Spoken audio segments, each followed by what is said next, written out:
Hello everyone, in this series I will go over what is currently in the game and what I am planning on adding later on. Let's talk about the first thing that we see when we get in the game, which is the character that you as a player will be playing.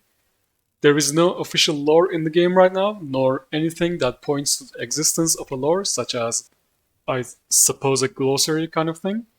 There is one kind of lore in my head though, and that is basically the main character who, just for reference, I call Nef during development, just like NEFARIUM, but just a shorter version. Anyway, he is basically the angel of death who got stripped of his powers and now must go through the trials of NEFARIUM again and again and again to reclaim some of his power and potentially get his wings back to get out of this place. So back when I was making the character model in Blender, I basically wasn't skilled enough to make the eyes and have them look somewhat decent. So adding an eye band was a good alternative to that. I probably will tie this to some lore related reason later on. But as it stands right now, he has an eye band. The character that we play as right now is a male character. However, I do plan on adding a female version because I think, well, the freaking Angel of Death should look like however they want to look like. I also plan on introducing some customization options so everyone can play as however they want to look like.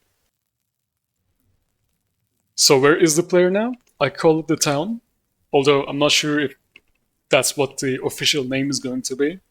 But it makes a little bit of sense since, well, NEFARIUM is basically the realm of Nef, so home sweet home.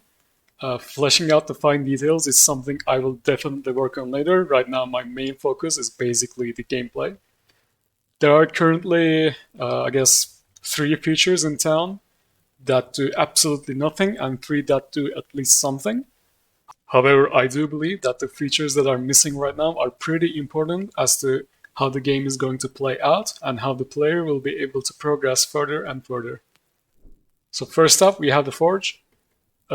Right now, it's using a placeholder cube graphic just because I haven't gotten around to making an actual 3D model for it, and I likely won't until I am sure of what I want the Forge to do. The current plan for the Forge is that the player will be able to put items that they don't want into it, to get rid of them, basically, and get some materials in return. Materials right now have no use, but they likely will be used to upgrade the player or the player's items. Speaking of upgrading items, next up we have the anvil. The anvil will be used to create and upgrade items using those materials that you get from the forge or from the dungeon. We have a shopkeeper's chest, but now I'm kind of realizing that we don't have an actual shopkeeper, so I'll have to add someone later on. The shop right now sells some items for free, but to be honest with you, this whole thing is something I will change later and make the shop sell potions or materials and such.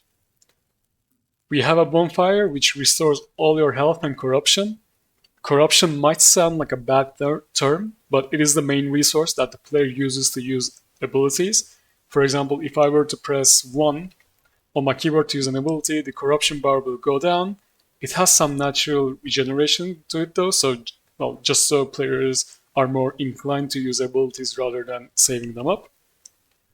We have the Enchantress Shop, which is also a cube and doesn't function at all, but the main idea is that you will use this one to reroll the stats of an item or upgrade your potions or, well, whatever else I may think of later on.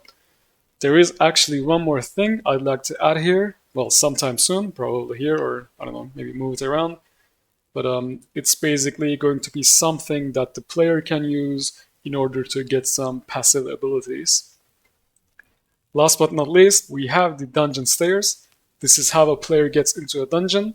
When you click on it, an interface pops up, the player selects a floor, and they go into the dungeon. The floor they selected is basically the difficulty of a dungeon, and what that means right now is monsters do more damage and they also have more health. In order to progress to a higher level, the player must kill the boss at the end of their highest available floor. So this is it for this video. If you'd like to support me in any way, be sure to check out the description below. If you'd like to play NEFARIUM and give it a shot, you can do so for free by visiting the links in the description. If you have any feedback, then I'd love to hear your thoughts either in the comment section or on my Discord channel. And lastly, if you've made it this far, then thank you so much and have a nice day.